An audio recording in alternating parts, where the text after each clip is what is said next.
Right guys, so the big question we get asked, will carbs make me fat? No, they won't. Will fat make me fat? No, it won't. Will protein make me fat? No, it won't. Flip it on its head, will carbs make me fat? Yes, it will. Will fat get me fat? Yes, it will. Will protein get me fat? Yes, it will. So, typically what we've got are carbohydrates, proteins and fats, and there are three main what we call macronutrients, or macros if we will, and these make up pretty much all of our calories, all right? Now different diets and everything will restrict carbohydrates and put more fats and proteins in. Other diets will reduce fats and put more carbs and protein in. What we've got to bear in mind is our body needs a healthy balance of all three. So to eliminate one isn't going to do our bodies any favour whatsoever. Not for the general public, general dieters anyway. There's research saying that if you take fat out, it's better for sports performance athletes like cyclists and runners and things like that. But we're not looking at that. We're looking at the average Joe, people like yourselves that just want to lose weight, but still want to stick to the same foods that they're eating. So how do we do that? So what we've got to do first of all is we've got to understand what carbohydrates are, what fats are and what proteins are. Now I'm not going to tell you what sort of foods are each, but basically what we've got to remember is that there's 4 calories per gram of carbohydrates, 4 calories per gram of protein, and 9 calories per gram of fat. So typically thinking, if we look at that, fattier foods are more calorific.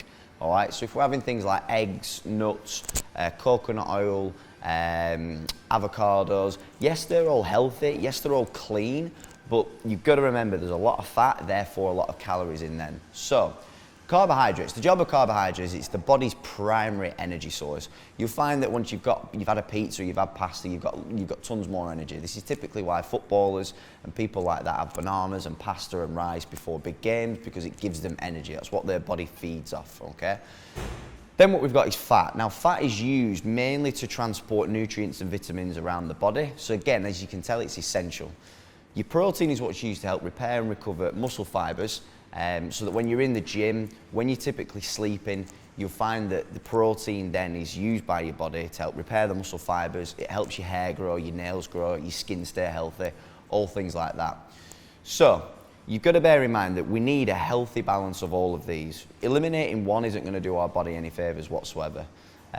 So just think about that when you're setting your diet up, all right? Or if you're looking at recording your food or anything like that, that you need a healthy balance of carbohydrates, you need a healthy balance of fats, and you need a healthy balance of protein. Now, if we were prescribing someone a diet, which often we do with our clients and members, what we do is we give them a calorific target and a protein target to hit, and that is it, all right? We don't need to be setting 99% of our clients and members a specific carbohydrate goal, a specific fat goal, and a specific protein goal, and a specific calorie goal, because it's just too much, all right? Focus on being in a calorie deficit. Now, if your protein intake is adequate, your carbs and fats can be made up of whatever you want, as long as it puts you in a calorie deficit. So what do we know about a calorie deficit? A calorie deficit is where you are expending more energy than you are intaking. So calories is a measurement of energy, okay? You can't pick one up. Its value is the same throughout. So like I said, 200 calories from a chicken breast is 200 calories from a slice of pizza. Yes, they have very different nutritional values. The chicken breast is higher in protein, and the slice of pizza is going to be higher in carbohydrates and fats. But if we were looking at being in a calorie deficit, yes, you can be in a calorie deficit off just pizza. But we want some degree of balance so that we get a protein intake, but it's not to say that you can't have a slice of pizza. The trick is not to have the full pizza, where your calories then are more than likely to go through the roof, but you need to set yourself a protein target and hit that. So think about being in a calorie deficit, think about hitting your protein target, and to set a protein target is very, very simple. What you need to do is you need to record your body weight in kilograms and times that for anywhere between 1.5 to 2 grams per kilo of your body weight. So if you're new to starting out, new to starting out in the gym, I'd recommend you start anywhere between 1.5 to 1.8. And if you've done the gym before, you have got a little bit of a muscle mass, then go towards the 1.8 to 2 grams per kilo of your body weight. So have a think about that, stay in a calorie deficit, hit your protein goal. You can record that on MyFitnessPal. There's loads of other apps that you can record it on, and you'll find that if you're in a calorie deficit, hitting your protein target, your carbohydrates and fats can be made up through whatever. So if you do want that bag of chocolate, you do want a slice of pizza, you can have it, you can make it fit.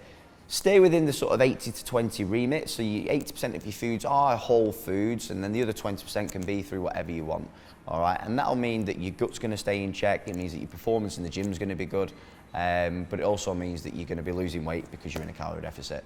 So you know now what carbohydrates, proteins and fats are and how to be in a calorie deficit, and I hope that helps. Cheers guys.